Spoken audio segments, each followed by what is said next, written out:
పాటలు రాస్తుంటే గొర్రెల కాపరికి పాటలు రాసుడు ఏమవుతుంది? గొర్రెల కాపరికి పాటలు రాసేది ఎట్లా వస్తుంది? గొర్రెల కాపరికి సాహిత్యం ఏమొస్తుంది అన్నారు. సాహిత్య పుస్తకాలు చదివిన ఇద్దరు పెద్ద మనుషులు చెప్పారు జాడ గ్రంథాలయంలో నువ్వు సాహిత్య పుస్తకాలు చదువు బిడ్డ అన్నారు.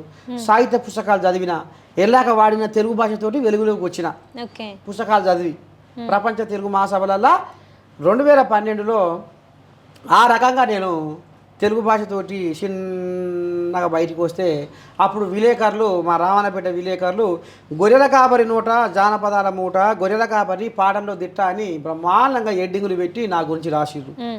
ఆడికెళ్ళి చిన్నగా ఇక నా పాటని ముంగడికి కొనసాగించుకుంటా ఇంత వస్తూనే ఉన్నా.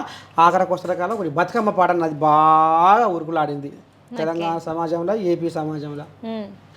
అడివమ్మ ఎద మీద విరబూసేవమ్మ ఏడాదికోసారి ఊరు చేరేవమ్మ మురిపాల పూలతో ముస్తాబైతావు ఇంద్రధనుసు ఓలె కనువిందు చేస్తావు ఆకాశం దిగి వచ్చి ఆరతే ఇవ్వంగా భూదేవి కదిలొచ్చి ఆశీర్వదించంగా గౌరమ్మ వైల కొలువు తీరేవమ్మ బతుకమ్మ తల్లిగా దీవించుతావమ్మ కొమ్మకు పుడతావు పువ్వమ్మ వాడకు వస్తావు నువ్వమ్మ బతుకమ్మ మా బతుకు నువ్వమ్మ ఆడబిడ్డల ఆనందం బతుకమ్మ కాంతాలందరూ చెంత చేరేరమ్మ శరణు అంటూ శిరసు వంచి మొక్కేరమ్మా బతుకమ్మ ఉయ్యాలో ఆడబిడ్డలు సింధులయ్యాలు ఉయ్యాల ఓ రామ ఉయ్యాలో నింగి సుక్కలన్నీ తొంగి చూడాలో బుద్ధి తీరా ఆటలాడాలో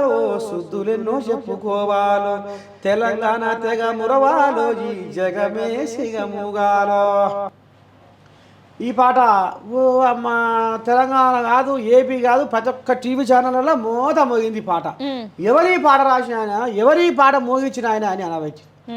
అట్లా వెలుగులోకి వచ్చి ఆ రకంగా జర్నలిస్ట్గా కూడా మీడియాకు దగ్గరై ఇప్పుడు పాటతోటి మాటతోటి సమాజ సేవ చేసుకుంటా సమాజంలో మార్పు తీసుకొస్తేందుకు, జనాలలో చైతన్యం తీసుకొస్తేందుకు ఈ రకంగా ఇవాళ నేను నర్సయ్య తాతగా మారిపోయాడు.